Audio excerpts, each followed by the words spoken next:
बच्चों, आज हम गणित की एक ऐसी ट्रिक पर बात करेंगे जिससे आप संख्याओं को देखकर उनका लघुत्तम समापवर्तीय यानी एलसीएम तुरंत जान लेंगे। इससे आपका गणित भी तेज होगा और आपका समय भी बचेगा।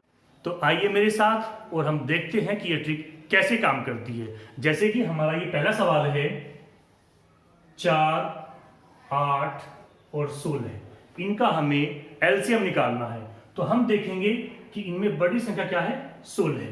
तो क्या बड़ी संख्या बाकी अन्य संख्याओं से विभाजित हो रही है? ये हम चेक करते हैं। 4 चौक 16, ये इससे विभाजित हो रही है। इसी प्रकार 8 दूनी 16, ये इससे भी विभाजित हो रही है। तो जब सबसे बड़ी संख्या बाकी अन्य संख्याओं से पूरी पूरी कट जाए तो वो बड़ी संख्या ही आपका एलसीएम यानी लघुत्तम समापवर्तीय होगी। तो यहां आपका एलसीएम हुआ 16।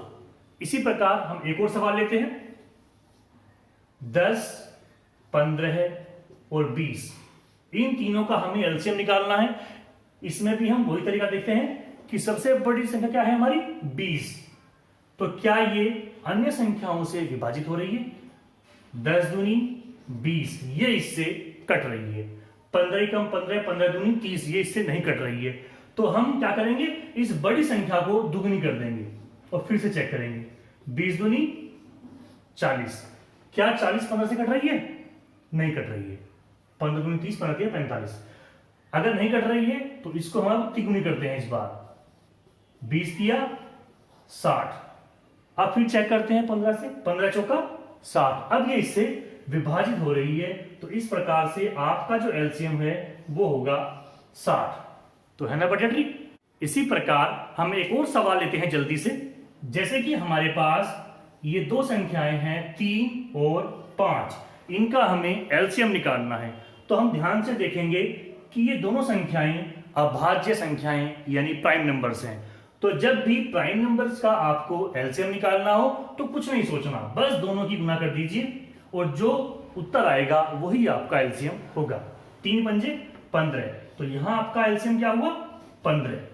तो है ना बढ़िया ट्रिक। इसी प्रकार हम एक और सवाल लेते हैं। जैसे कि हमारी संख्या है इस बार 4, 7, 8, इनका हमें एलसीएम निकालना है। हम वही तरीका अपनाते हैं जो ऊपर अपनाया गया था कि जो सबसे बड़ी संख्या है क्या वो अन्य संख्याओं से विभाजित हो रही है? 4 दूनी 8, ये इससे विभाजित हो रही है। 7 दूनी 14, ये इससे विभाजित नहीं हो रही है। और 7 एक प्राइम नंबर यानी कि अभाज्य संख्या भी है। तो जैसे मैंने ऊपर कहा था, जब विभाजित ना हो तो इन दोनों को हम सीधा गुना कर दें। तो ये हुआ 7 अट्ठे 56, और इस प्रकार से जो आपका एलसीएम हुआ वो हुआ 56। तो आप जब भी सवाल करें इन सभी तरीकों को अपना कर देखें और जो भी आपको तरीका सही लगे उससे अपना एलसीएम निकाल लें। तो है ना बढ़िया ट्रिक। तो बच्चों, आप इस ट्रिक से अपनी किताब के और सवाल निकाल कर देखो और खूब प्रैक्टिस करो। और कुछ समझ ना आए तो हमें कमेंट करके जरूर पूछें। और हाँ, ये जरूर ध्यान रखें कि हमारा जो परंपरागत तरीका है ना, गुणनखंड विधि से एलसीएम निकालने का,